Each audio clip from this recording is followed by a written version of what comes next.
CIET NCERT द्वारा प्रस्तुत है कक्षा 7 के लिए हिंदी की ध्वनि पाठ्यपुस्तक मल्हार। अध्याय 1 पृष्ठ संख्या 1 माँ कह एक कहानी। माँ कह एक कहानी।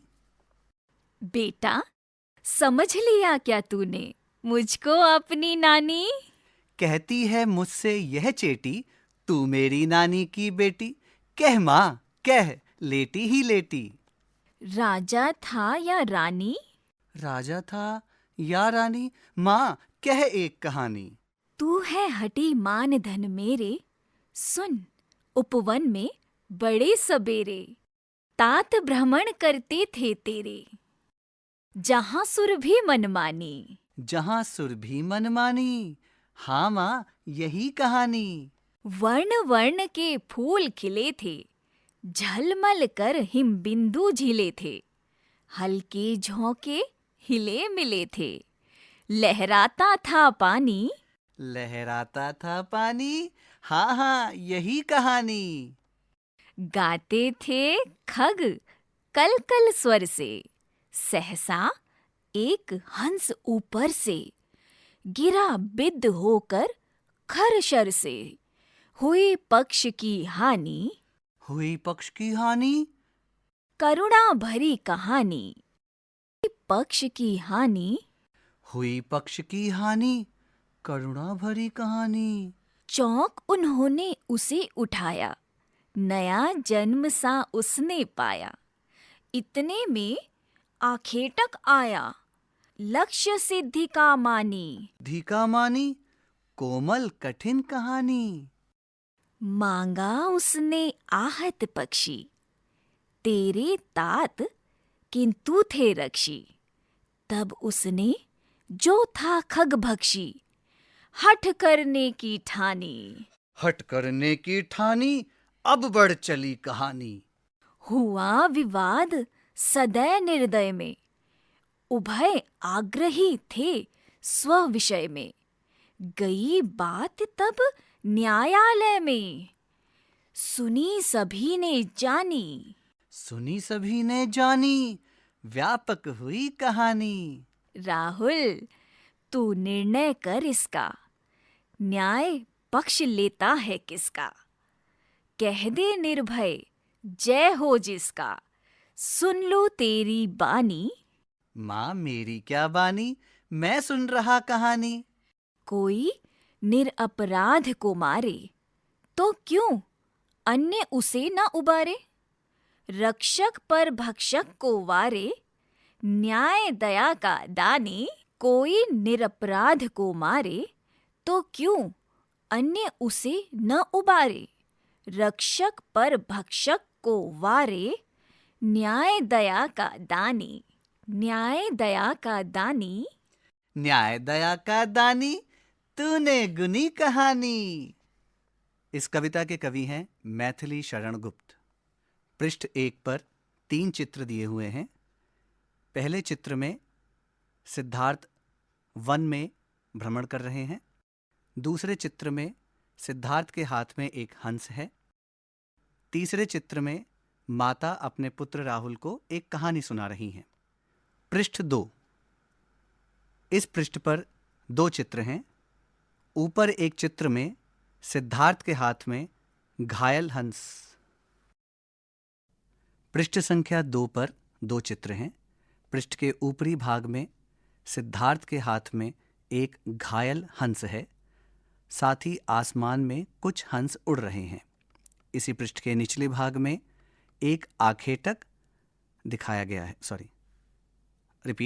इसी पृष्ठ के निचले भाग में एक आखेटक है। इसी पृष्ठ के निचले भाग में एक वन के भीतर एक आखेटक का चित्र है। पृष्ठ संख्या 3 पर एक दरबार का चित्र है, जिसमें एक आखेटक और सिद्धार्थ न्याय प्राप्त करने के लिए राजा के समक्ष हैं। कवि से परिचय।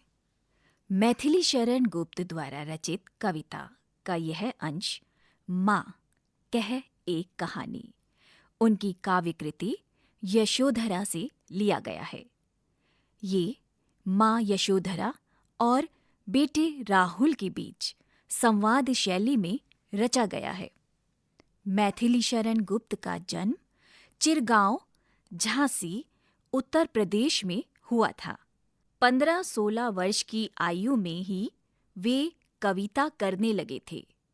प्रारंभ में ब्रज भाषा में और फिर हिंदी में आजीवन लेखन कार्य करते रहे। स्वतंत्रता आंदोलन में उनकी रचनाओं ने लोगों में देश प्रेम की भावना जगाने का काम किया। राष्ट्र कवि के रूप में इनकी ख्याति सर्वविदित है।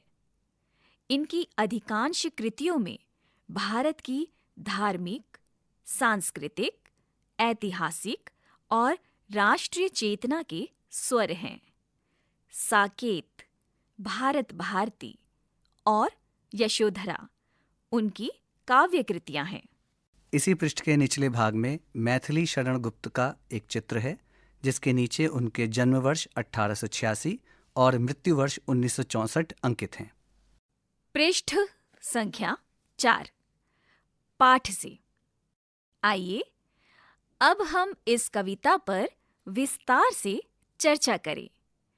आगे दी गई गतिविधियां इस कार्य में आपकी सहायता करेंगी मेरी समझ से। क, यहाँ दिए गए प्रश्नों का सबसे सही उत्तर कौन सा है? उनके सामने तारा बनाइए। कुछ प्रश्नों के एक से अधिक उत्तर भी हो सकते हैं। 1.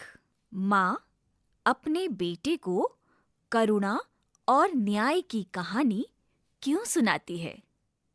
राजाओं की कहानियों से उसका मनोरंजन करने के लिए, उसमें सही और गलत की समझ विकसित करने के लिए, उसे परिवार की विरासत और पूर्वजों के बारे में बताने के लिए, उसे प्रकृति और जानवरों के बारे में जानकारी देने के लिए।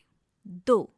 कविता में घायल पक्षी की कहानी का उपयोग किस लिए किया गया है? निर्दोष पक्षी के प्रति आखेटक की क्रूरता दिखाने के लिए, पिता की वीरता और साहस पर ध्यान दिलाने के लिए, करुणा और हिंसा के बीच के संघर्ष को दिखाने के लिए, मित्रता और निष्ठा के महत्व को उजागर करने के लिए। 3. कविता के अंत तक पहुँचते पहुँचते बच्चे को क्या समझ में आने लगता है? न्याय सदैव करुणा के साथ होना चाहिए। निर्णय लेते समय सदैव निडर रहना चाहिए। आखेटकों का सदैव विरोध करना चाहिए। जानवरों की हर स्थिति में रक्षा करनी चाहिए। ख, हो सकता है कि आपके समूह के साथियों ने अलग अलग उत्तर चुने हो। अपने मित्रों के साथ चर्चा कीजिए कि आपने ये उत्तर ही क्यों चुने। इस पृष्ठ पर दाईं ओर सिद्धार्थ का चित्र है, जो कि हंस को हाथ में लिए हैं। निचली ओर उपवन में आखेटक और सिद्धार्थ हाथ में हंस लिए बैठे हैं। पृष्ठ संख्या 5। मिलकर करें मिलान। इस पाठ में आपने माँ और पुत्र के बीच की बातचीत को एक कविता के रूप में पढ़ा है। इस कविता में माँ अपने पुत्र को उसके पिता की एक कहानी सुना रही हैं। क्या आप जानते हैं कि ये माँ, पुत्र और पिता कौन हैं? अपने समूह में इन पर चर्चा कीजिए और उन्हें पहचान कर सुमेलित कीजिए। इसके लिए आप शब्दकोश, इंटरनेट या अपने शिक्षकों की सहायता ले सकते हैं। यहाँ एक तालिका है जिसके 2 स्तंभ हैं। एक स्तंभ में पात्र तथा दूसरे स्तंभ में ये शब्द किनके लिए आए हैं यह लिखा है। पात्र 1, बेटा। ये शब्द किनके लिए हैं के अंतर्गत लिखा है? एक, यशोधरा एक राजकुमारी सिद्धार्थ की पत्नी। इसी प्रकार पात्र 2, माँ, इसके समक्ष लिखा है 2, सिद्धार्थ एक राजकुमार जो बाद में गौतम बुद्ध के नाम से प्रसिद्ध हुए। पात्र के अंतर्गत बिंदु 3, तात पिता। दूसरी ओर बिंदु नंबर 3, सिद्धार्थ और यशोधरा के पुत्र राहुल। पंक्तियों पर चर्चा। पाठ में से चुनकर यहाँ कुछ पंक्तियाँ दी गई हैं। इन्हें ध्यान से पढ़िए और इन पर विचार कीजिए। आपको इनका क्या अर्थ समझ में आया? अपने विचार अपने समूह में साझा कीजिए और लिखिए। क, कोई निरपराध को मारे तो क्यों अन्य उसे ना उबारे? रक्षक पर भक्षक को वारे, न्याय दया का दानी। ख, हुआ विवाद सदय निर्दय में, उभय आग्रही थे स्व विषय में। गई बात तब न्यायालय में, सुनी सभी ने जानी। सोच विचार के लिए कविता को एक बार फिर से पढ़िए, पता लगाइए और लिखिए। क, आपके विचार से इस कविता में कौन सी पंक्ति सबसे महत्वपूर्ण है? आप उसे ही सबसे महत्वपूर्ण क्यों मानते हैं? ख, आखेटक और बच्चे के पिता के बीच तर्क वितर्क क्यों हुआ था? ग, माँ ने पुत्र से राहुल तू निर्णय कर इसका क्यों कहा?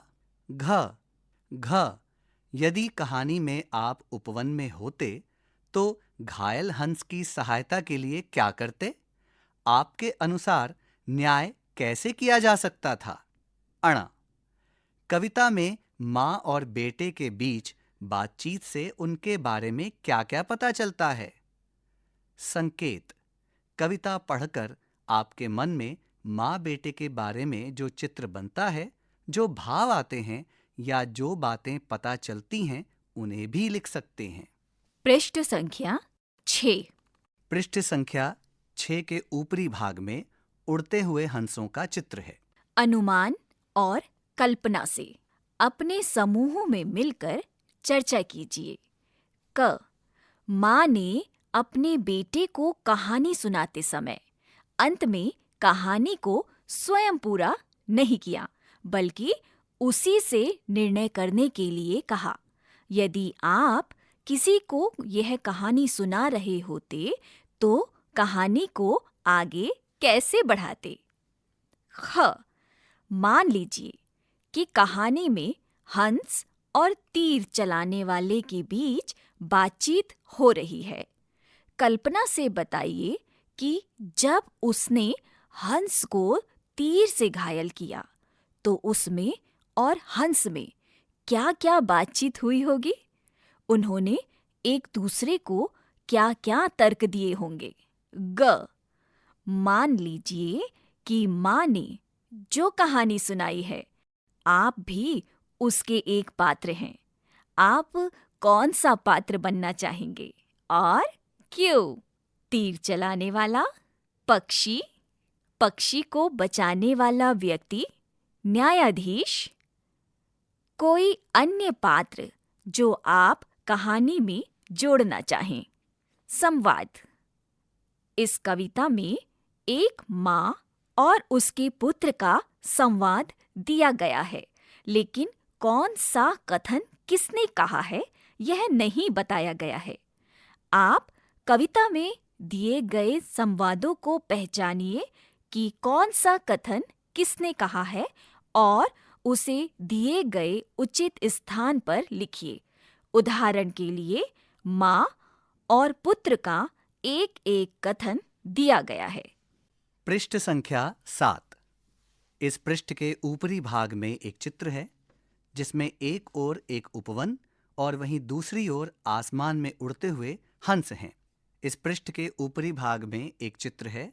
इस चित्र के दाईं ओर एक उपवन तथा बाईं ओर आसमान में उड़ते हुए हंस हैं। इस चित्र के नीचे एक तालिका है। तालिका के 2 भाग हैं।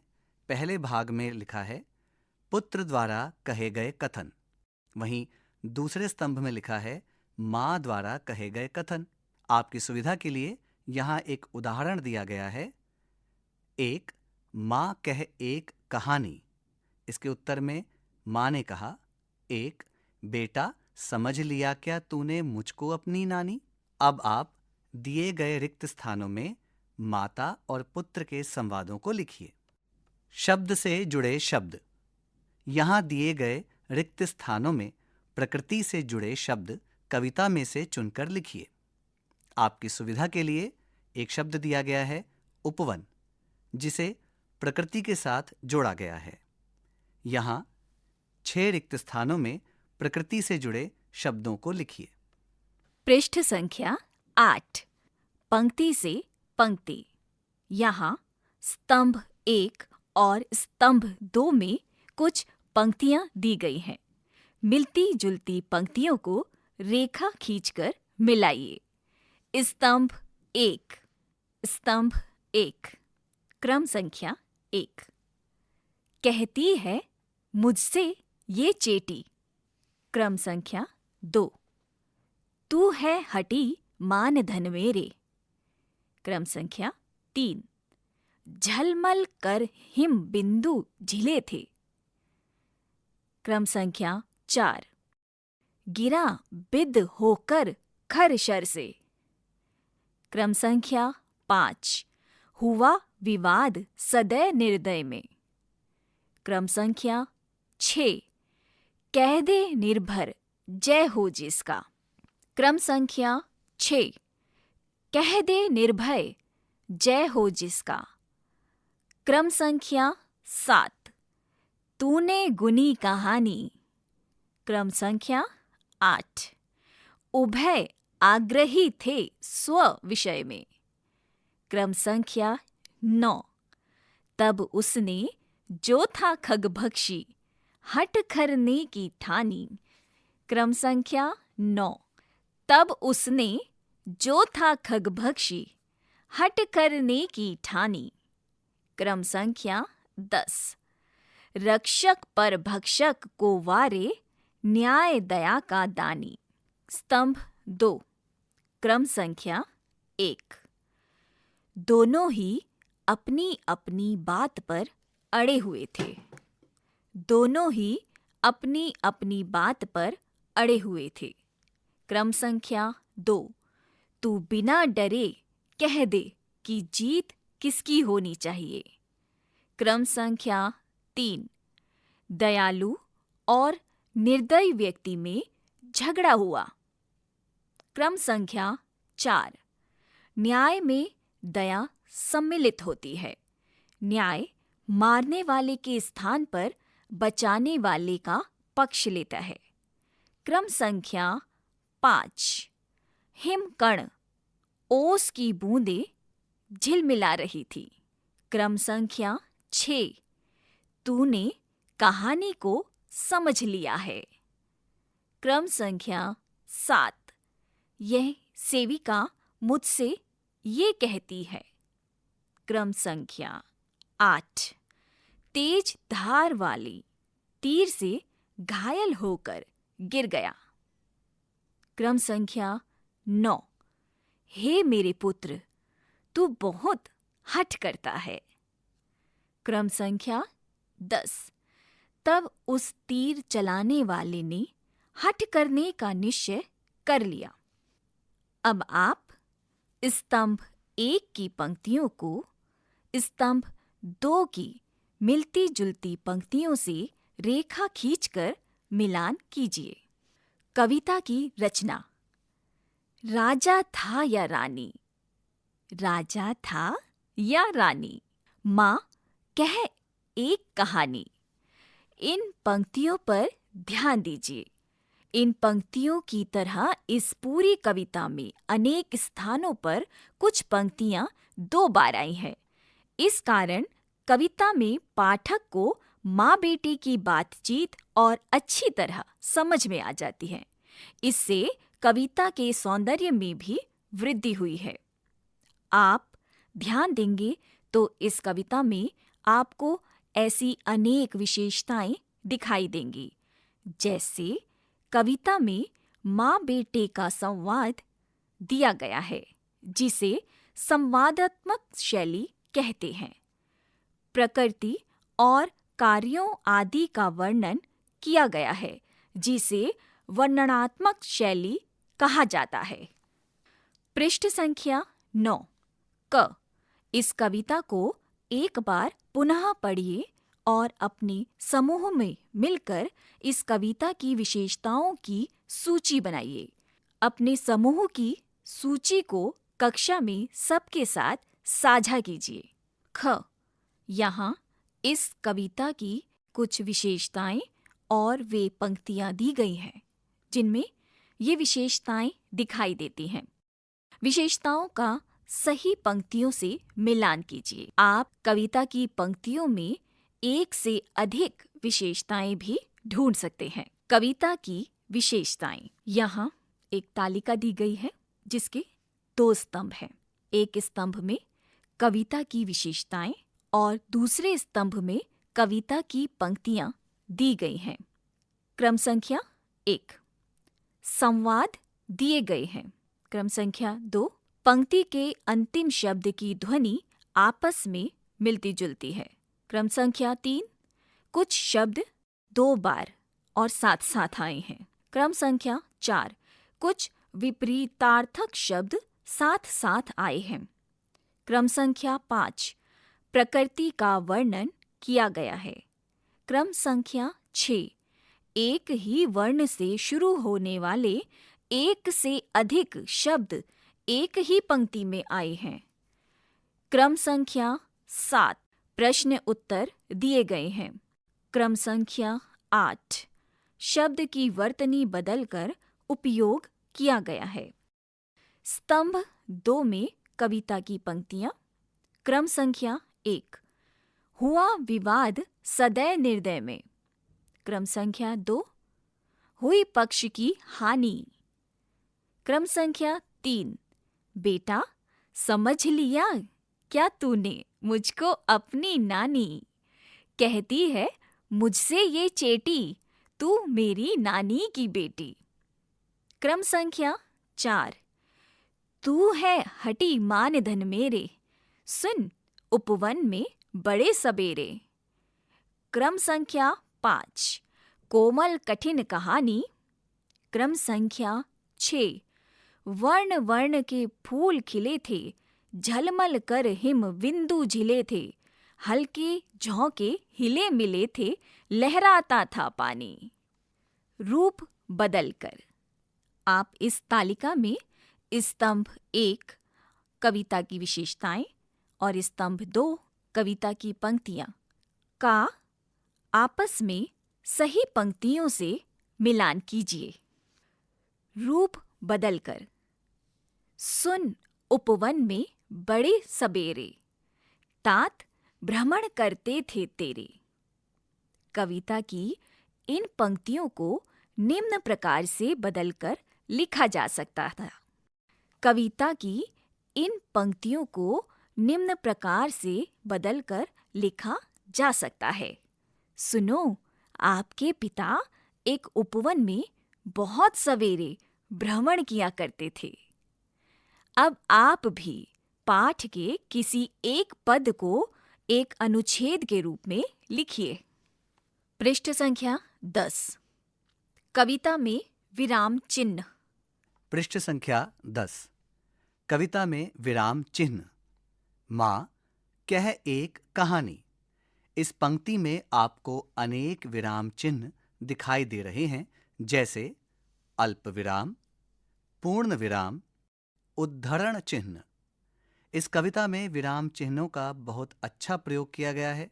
विराम चिन्ह इस कविता में अनेक कार्य कर रहे हैं, जैसे यह बताना कि कविता पाठ करते समय कहाँ थोड़ा रुकना है, अल्प विराम, कहाँ अधिक रुकना है, पूर्ण विराम, कौन सी पंक्ति किसने कही है, पुत्र ने या माँ ने, उद्धरण चिन्ह, कहाँ प्रश्न पूछा गया है, प्रश्नवाचक चिन्ह, कौन सी बात आश्चर्य से बोली गई है, विस्मयादि बोधक चिन्ह।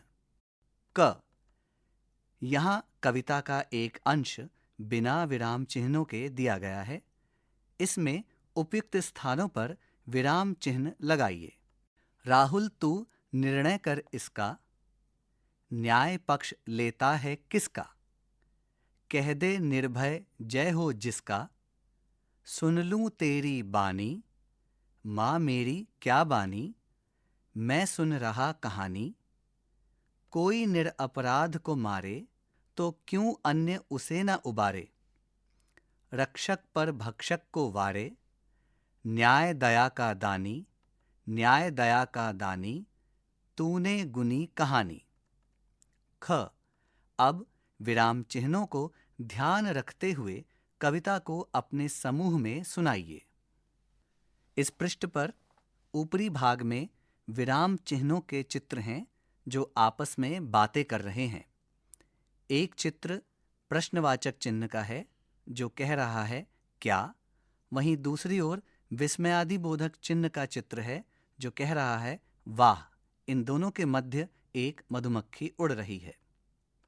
इसी पृष्ठ के निचले भाग में बच्चों को कहानी सुना रही है। ठीक है। इस पृष्ठ के निचले भाग में एक वृद्ध महिला, एक बालक और एक बालिका को कहानी सुना रही है। पृष्ठ संख्या 11। पाठ से आगे। आपकी बात।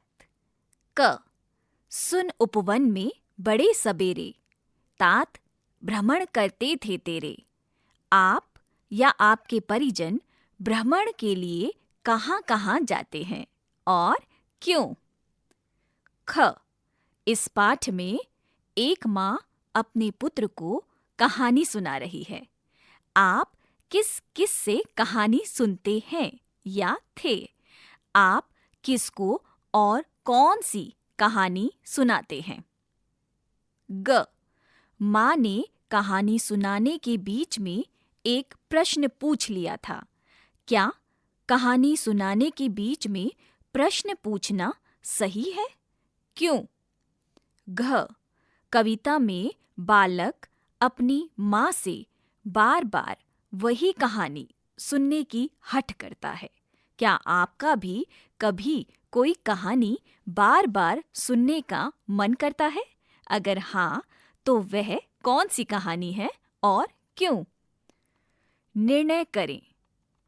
राहुल, तू निर्णय कर इसका। यहाँ कुछ स्थितियाँ दी गई हैं।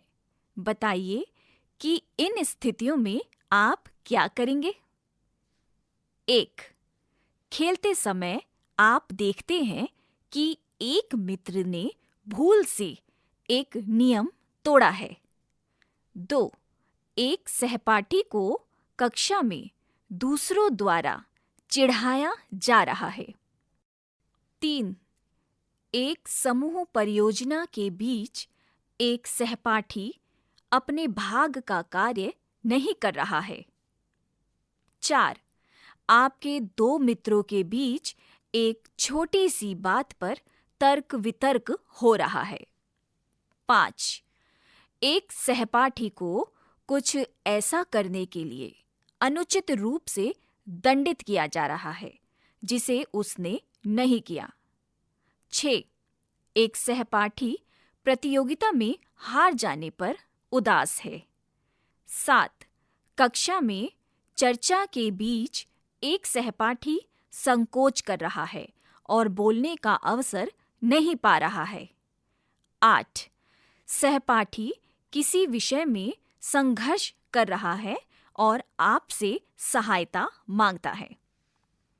इस पृष्ठ के ऊपरी भाग में एक चित्र है जिसमें एक वृद्ध पुरुष, एक बालक और एक बालिका को कहानी सुना रहे हैं। पृष्ठ संख्या 12। सुनी कहानी। हमारे देश और विश्व में अनेक कहानियां लोग एक दूसरे को सैकड़ों हजारों सालों से सुनते सुनाते रहे हैं। इन कहानियों को लोक कथाएं कहते हैं। अपने घर या आसपास सुनी सुनाई जाने वाली किसी लोक कथा को लिखकर कक्षा में सुनाइए। आपने जिस भाषा में लोक कथा सुनी है या जिस भाषा में आप लोक कथा लिखना चाहें लिख सकते हैं। कक्षा के सभी समूहों द्वारा एकत्रित लोक कथाओं को जोड़कर एक पुस्तिका बनाइए और कक्षा के पुस्तकालय में उसे सम्मिलित कीजिए। आज की पहेली। यहाँ कुछ पहेलियां दी गई हैं। इनके उत्तर आपको कविता में से मिल जाएंगे। पहेलियां बूझिए। पहेली 1। नानी की बेटी है कौन? मामा की बहना है कौन? भार्या है पिता की कौन? भाभी है चाचा की कौन? पहेली 2। आसमान में उड़ उड़ जाए, तरह तरह के गाने गाए, पर फैलाकर करता सैर, दो हैं जिसके पर और पैर। पहेली 3। बागों में जो सुगंध फैलाती, फूल फूल में बस्ती गाती, हवा हवा में घुल मिल जाए, कौन है जो यह नाम बताए? इस पृष्ठ पर 3 चित्र हैं। पृष्ठ के ऊपरी भाग में कुछ हंस उड़ रहे हैं। इस पृष्ठ पर ऊपरी भाग में एक चित्र है जिसमें कुछ हंस उड़ रहे हैं। पृष्ठ के बाईं ओर एक चित्र है जिसमें अलग अलग रंगों के फूल खिले हैं और इसी पृष्ठ के दाईं ओर एक चित्र है जिसमें एक बालिका अपनी माता के साथ उपवन में भ्रमण कर रही है। पृष्ठ संख्या 13। खोजबीन के लिए। इस पृष्ठ पर इंटरनेट के कुछ लिंक दिए गए हैं जिनसे आप और अधिक ज्ञान प्राप्त कर सकते हैं। माँ कह एक कहानी, हंस किसका, मैथिली शरण गुप्त द्वारा एक कविता का पाठ। इन बिंदुओं पर आधारित इस पृष्ठ पर कुछ इंटरनेट लिंक्स दिए गए हैं जिनके माध्यम से आप अतिरिक्त जानकारी प्राप्त कर सकते हैं। पाठ 1 यहाँ समाप्त होता है। अभी आप सुन रहे थे कक्षा 7 की हिंदी की ध्वनि पाठ्य पुस्तक मल्हार। ध्वन्यांकन मंजू कुमारी। वाचन स्वर सीमा सती और चांद मोहम्मद। निर्माण सहयोग कुसुम लता। निर्देशन एवं निर्माण विमलेश चौधरी।